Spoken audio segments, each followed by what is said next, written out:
Welsh in our school is everywhere, and that's come from Alex to begin with. He's fun to be around and his love for learning is contagious. Mae Alex yn gymeriad arbennig iawn. Mae'n ymgorfforiad o angerdd a'r awydd yna i gael y plant i fyw y Gymraeg. Alex brings his enthusiasm to the school. He creates a really warm and supportive environment. He's kind, he's friendly, always siarad Cymraeg. Dwi'n hoffi Mr Davies achos he's fantastic.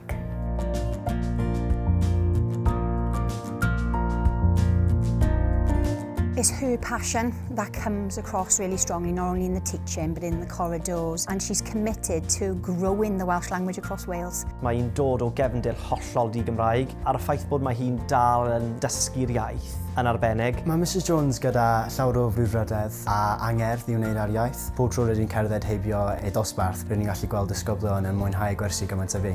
Angharad has inspired other colleagues by using Welsh as soon as she comes into the school in the morning. All of her colleagues are immersed in the Welsh language, and that actually fosters a real love to other colleagues then to try. Diolch i Angharad, rydw i'n dysgu siarad Cymraeg bob ddydd.